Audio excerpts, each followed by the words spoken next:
we're a little late to this conversation, but USC Notre Dame, it's probably going to end. That's what it looks like. Yeah, it's Sorry. no, sorry.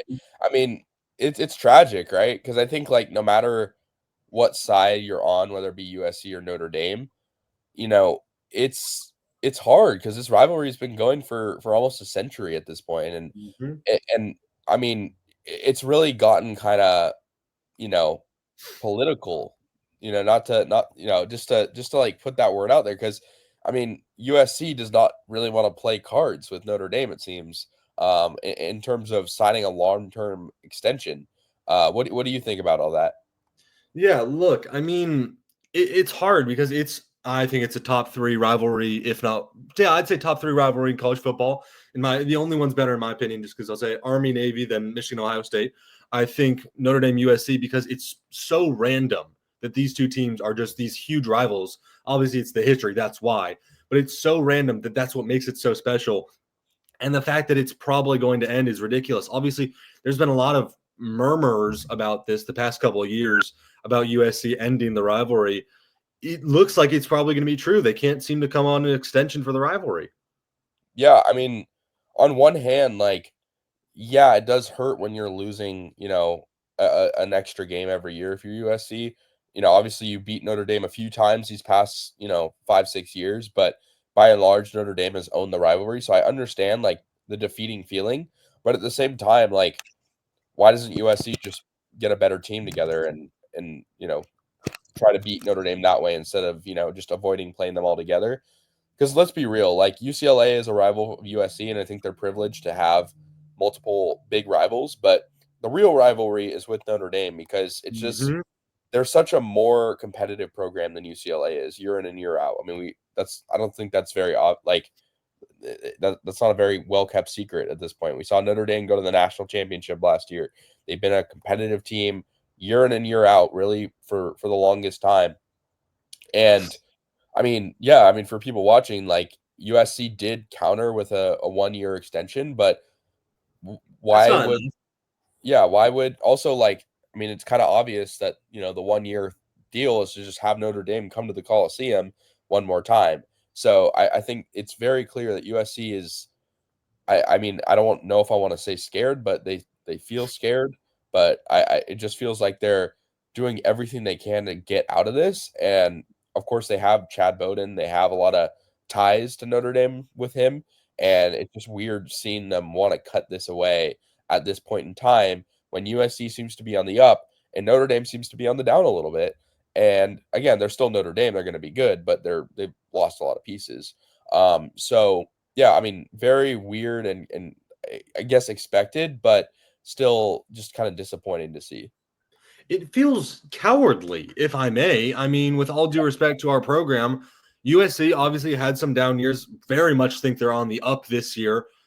It feels like they're running from this. It feels like they just want to schedule someone easier, someone different.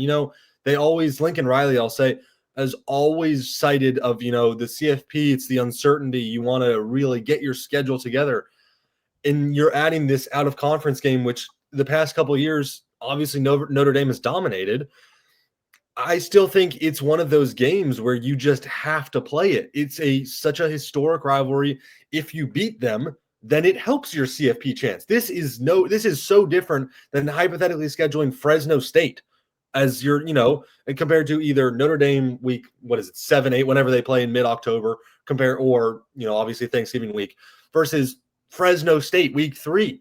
Like, how is that doing anything for your CFP chances? Yeah, you add a win, but is a win against Fresno State, no disrespect to any Fresno State people, is a win against Fresno State really much better than a close loss to Notre Dame? Or even if they get that win, obviously it's so much better. So I think, the risk reward in this game, it's so much better towards keeping the Notre Dame schedule. Yeah, I mean, in USC's defense, and I agree with you. I just think like to play devil's advocate, um, I mean, with the CFP, and I guess this has always existed, whether it be a 4 team format or a 12 team format. But I mean, Notre Dame got in last year with a pretty cakewalk schedule, and I know they're an independent, so Yeah. it's a little different. But like, you know, it feels like USC not winning the Big Ten will prevent them from getting in the CFP one way or another. I know multiple Big Ten teams can get in and got in, Mhm. but it just feels like with the competitive nature of the Big Ten, I mean, you see like last year, Oregon, Ohio State, Penn State all get in, and you know, none of those teams to me really had that tough of schedules. Yeah. So I think USC could still get in the CFP without Notre Dame if they play well. But like you said, I mean, it's excuse me. I feel like this rivalry is so special to the non-casual fans because I feel like you Mhm. said it's such a random rivalry, a team in South Bend, Indiana, a team in LA, but that's why it's important. But I feel like a big issue with it is it hasn't been marketed well. Like I feel like the USC UCLA rivalry, and we can speak on it firsthand because we're literally students on campus, is marketed heavily. And obviously that's because, it's a gathering that we can all go to year in and year out, no matter if it's home and or away. But I feel like the USC Notre Dame rivalry hasn't been marketed super well these past few years. And I don't know why that is. Maybe you have some insight on that, but it is interesting, noting the fact that both these teams are so historic, have had, a lot of success over their years. And it just feels like, it's kind of going to waste and tradition is being wasted that way. But I do think that USC not having Notre Dame benefits from a college football playoff chance standpoint. But I think you have to look back at what really matters. And I know making the CFP matters, but Mhm. why not just beat Notre Dame? Like, I think it's that simple. Yeah, so just to go back to what you're saying about like the UCLA rivalry, I completely agree. I think this one is so much worse marketed as in the Notre Dame rivalry. We're on campus. If you were to go ask the average student, just some random student on campus, who do you think is better than who do you care more about as the rivalry, UCLA or Notre Dame? People care so much more about the UCLA one. That's just the average student. Us, we're football guys. We care a lot about the Notre Dame one just as much.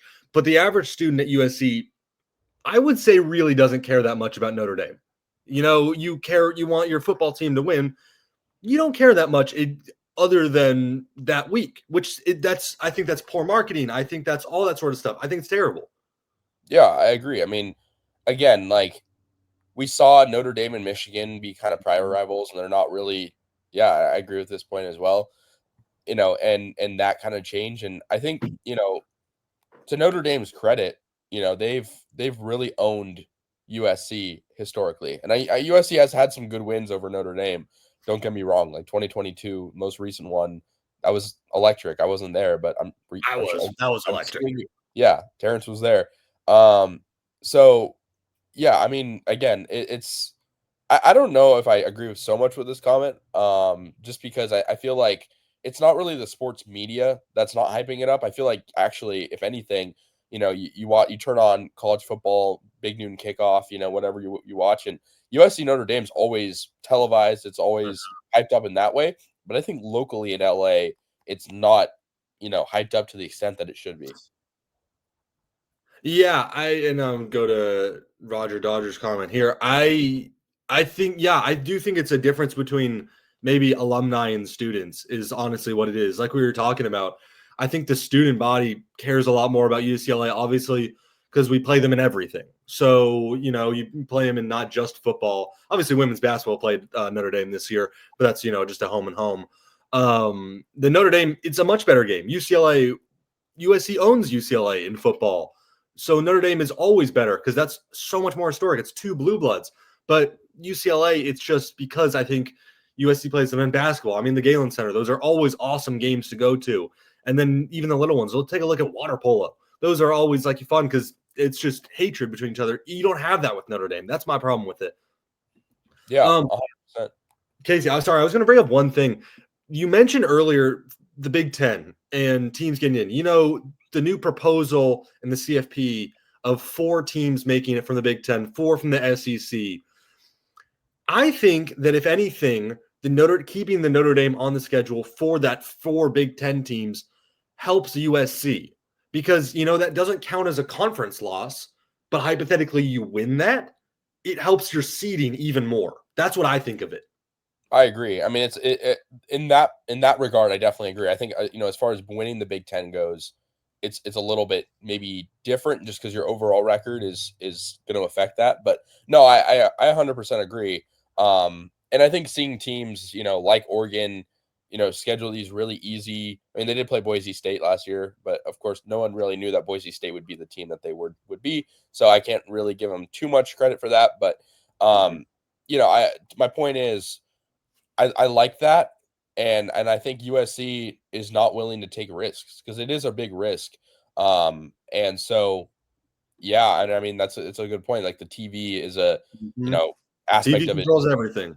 Yeah, so I just think it's disappointing if you're a USC fan, and you can't really blame Notre Dame because we know that they want to extend it. Yeah. So it's pretty public at this point that USC gave a 1-year extension, and Notre Dame said no. We rightfully that we don't want to play ball like that. It's kind of shady the way that USC's handling it. And I mean, we've seen. I wanted to get your take on this too. We've seen at least one donor threaten to take Yeah. USC out of their will because of this. Which Going is a on. crazy thing. With all due respect to donating money to our school, that is a crazy thing to have USC football in your will.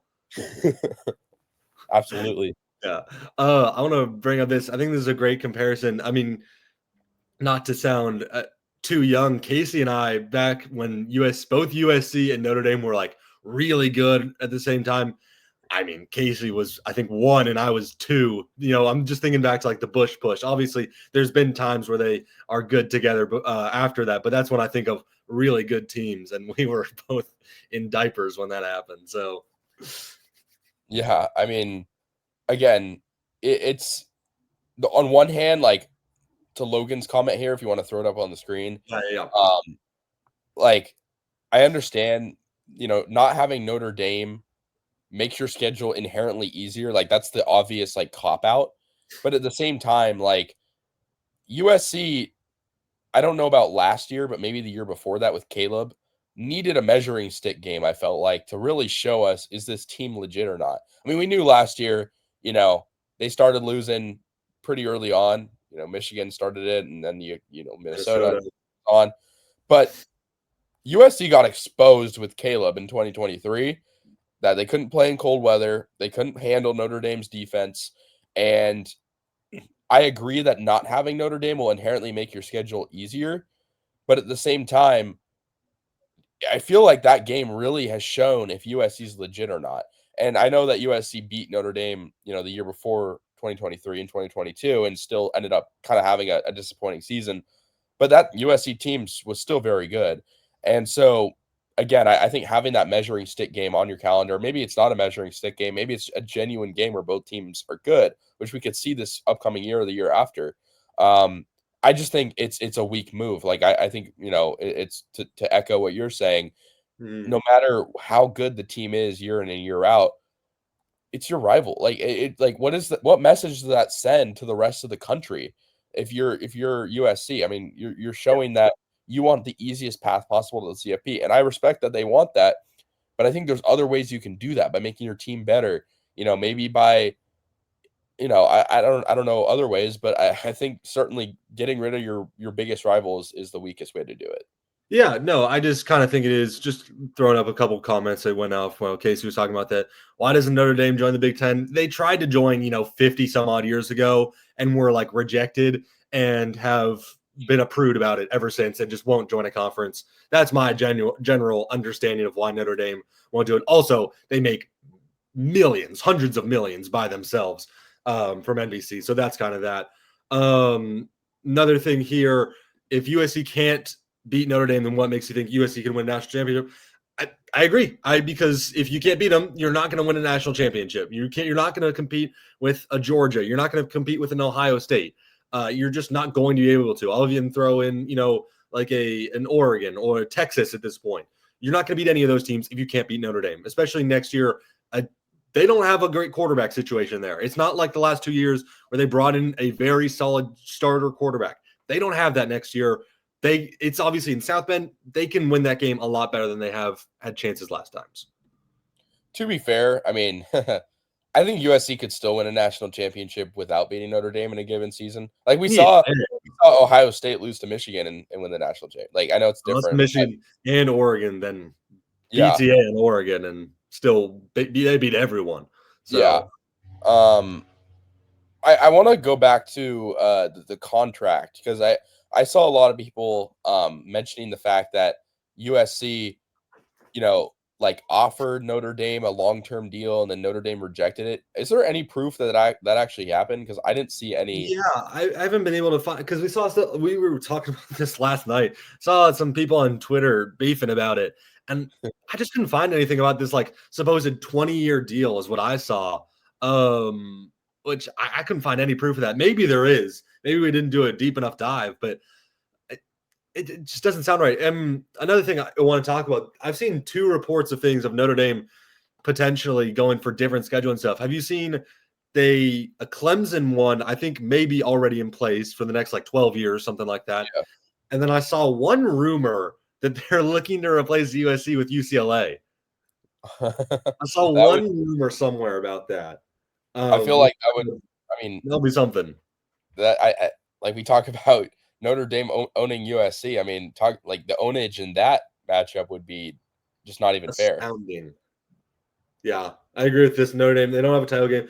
It is harder, but at the same time, they can never auto bid into the CFP. Not to defend Notre Dame, but they can never earn that bye. Although we did see the buys kind of hurt teams. But I don't know. It'll be interesting to see what they do with whatever happens because the CFP is going to change. I mean, it'll probably be 14 teams, right? Yeah, which will help Notre Dame obviously, and I mean Yeah. obviously it's helped them by the format going to 12 because I mean Notre Dame. I mean again, it's not a guarantee that they're always going to be a highly ranked team, but not being in a conference, it makes their schedule so much more ambiguous. And they had an easy schedule this year. Like their schedule really didn't have any marquee games except for maybe the USC game. And we saw USC them and Texas A&M. That was it. yeah, that was it. And I mean that Texas A&M game, like it Texas was week A&M. I mean, think about it, USC beat them in yeah. the Vegas Bowl. It was also like week 1, like not that necessarily matters a whole lot, but Notre Dame had a pretty easy path to the CFP, and by removing USC, I mean the ball is in USC's court. I feel like right Shout out because it just Jacksonville. feels like Yeah. yeah, appreciate it. Um, Tune into eh, the Alabama show. Yeah, for sure. Roll Tide, right? Yeah, I mean, it just feels like, I mean, look, then as far as negotiations go, I've heard like, oh, the ball's in USC's court, the ball's in Notre Dame's court. Like I've heard both sides of the story. But the fact of the matter is, Notre Dame has no reason. Like there is absolutely no reason why Notre Dame wouldn't want to play USC.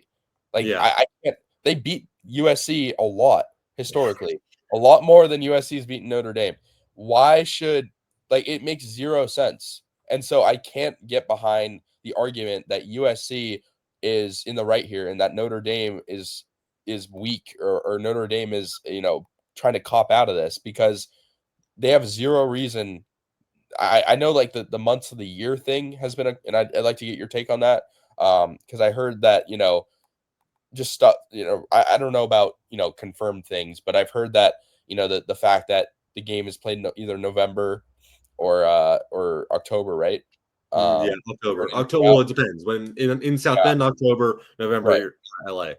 Just like that whole thing. It just it's a bad look for USC. Yeah, no, I agree. Yeah, just adding on to this, the losing it makes it a little easier because the anyone anywhere attitude from Notre Dame. Yeah. What was I going to say? I do. I'm trying to think because it doesn't make sense to me that this game would be moved. We're not going to talk about the weather of where that stuff happened because people got mad at us for that. But I did see one thing talking about playing the game at the start of the year. I like if that keeps the rivalry, then sure. But I don't understand why it should move. And to be honest, I agree. I mean, I think it's fine how it is. And again, I mean, the weather thing, like, I mean, won't go too deep into that because we had a whole whole episode on that, basically. No, The but whole like, episode where people get angry about us mentioning the weather. yeah, I mean, again, I think it certainly is in play, like undeniably, but USC like fundamentally chose to move to the Big Ten, knowing that Yeah. they would have to play on the road against Nebraska, against Michigan, Ohio State, Michigan State, like Minnesota. It goes on, and Notre Dame is no different than those teams, other than the fact that they field a competitive product every year. You know, like the Yeah. same can be said about maybe Ohio State, Michigan sometimes, but excuse me, I just think playing Notre Dame is not much different than playing a competitive Big Ten opponent, but you just know you have to play them every year. And so, yeah, it just makes USC look weak. And I think USC has had that reputation, post, whatever, maybe, I don't know what pinpointed that, but maybe post like Reggie Bush era. Yeah. I Like was gonna say, USC, dare I say, like post Pete Carroll era? Like, I mean, yeah, obviously, like Sark and Kiffin have been there since then, but still. like Lincoln Riley teams, love him or hate him, have gotten the reputation of being kind of soft. Yeah. And some of that has been come with, USC not having a good defense historically these past few years. But some of that's also come with the fact that they just can't win on the road. And so, yes, getting rid of Notre Dame makes your schedule easier. But in terms of your reputation, like, it's not doing anything to help it. So, Yeah, look, I mean, I think I forget who mentioned it earlier, the national media trying to take down USC.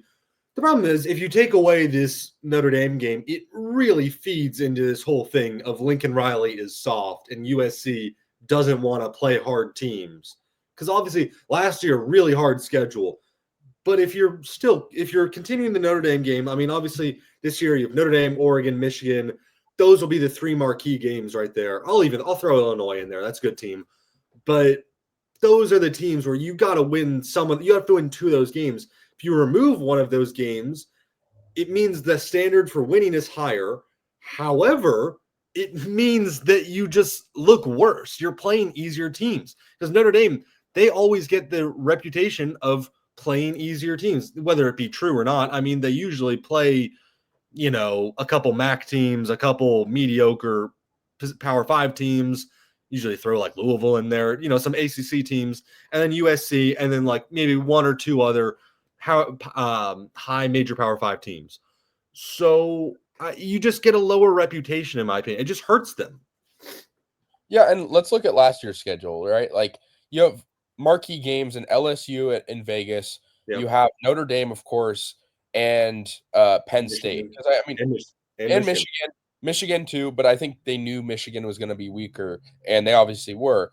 And so, we look at and I think a lot of USC fans were like, "Oh, thank God we don't have to play Oregon." And then the USC goes out and has a mediocre record. I mean, they win the bowl game, but they're 7-6. And so my point is, I mean, they had a lot of automatic wins on the schedule and maybe a couple of games like we mentioned, like LSU, which a game that maybe they weren't favored in. And then Notre Dame and some other games that were marquee, and they still went 6-6 in the regular season. And so my point is, Notre Dame or not, USC still has a lot to prove. Yeah. Just adding on to this right here. I mean, yeah, hypothetically, you throw a Stanford in there, a different older rival. They went 7-5. Is that really the standard that you want at USC? No, not at all. I want to ask you, if Notre Dame comes off the schedule, which it looks like it might, you brought up Stanford, but who would you replace that out of conference game with? I just don't think they're going to do someone hard. I mean, obviously, they'll every once in a while do like a home and home. We saw that Ole Miss one canceled a while ago. Maybe you do like a home and home with some SEC team, something like that. I think that's kind of their thinking. But also, we'll see years where it's 3 group of 5 teams that are replaced. We're seeing Missouri State and Georgia Southern this year. Maybe we'll see like, a Mountain West team in there next some random year. Obviously, you get some primetime games, but you're not going to get that much. And it's also, I think, maybe they want to schedule harder Big Ten games. Like USC hasn't played Ohio State yet. Maybe throw them in there more. I don't know. I think honestly, like just talking about this, like I think USC screwed itself by not capitalizing those past couple years in the Pac-12. Yeah. Because I mean, you think about it, Yeah, you have like competitive teams in the Pac-12 in 2023 and 2022, sure, but they're not the same animal, as what we're seeing in the Big Ten. And I think USC could afford a loss against Notre Dame in a Pac-12 conference and go out and win the rest and be fine just because of the nature of the conference. But they didn't do that, and so I think they're facing the repercussions of it now, and they're putting the blame on external factors when the blame should be on themselves for not winning. And look, I think it's one of those kind of dropped balls by USC in a Yeah, moment and in a time where USC seemed to be doing a lot of things right. Like you had the new facility opening up, you have the class in 2026, new general manager, like a lot of big things happening. And then this goes out. And again, like you mentioned earlier, it's kind of been in the works for a while, but it's kind of all coming to fruition now. yeah, And we're seeing what's happening. yeah. It just and on this, Roger, just like this year, this is a good schedule this year. Putting LSU and Notre Dame as your out of conference is really hard. Obviously, they won one of those games. They beat LSU. You're not going to do that every year, though. They're not going to beat those two good out of conference teams, though. So yeah, it makes it, you play less teams, you play less SEC, less ACC, less Big 12 teams, but I think it's better keeping that Notre Dame schedule. Excuse me. Yeah, for sure. And I mean, again, like the whole optics of it make USC look bad. And I agree, like there definitely is a lot to be said about like the leadership and what's going on behind the scenes. However, I think we can't really put a pin on it till we see what happens with these negotiations. Because if what people are saying, especially in this chat, are true about the 20-year thing, like, that's one interesting point. But again, it just feels like USC is not wanting to play ball at the negotiation table, and it's really making them look like they don't want to, have that on their schedule. And again, it makes sense to an extent, with the scheduling, but it's such a good rivalry. Yeah. Like I feel like It's so tradition, historic. You just got to keep it. yeah.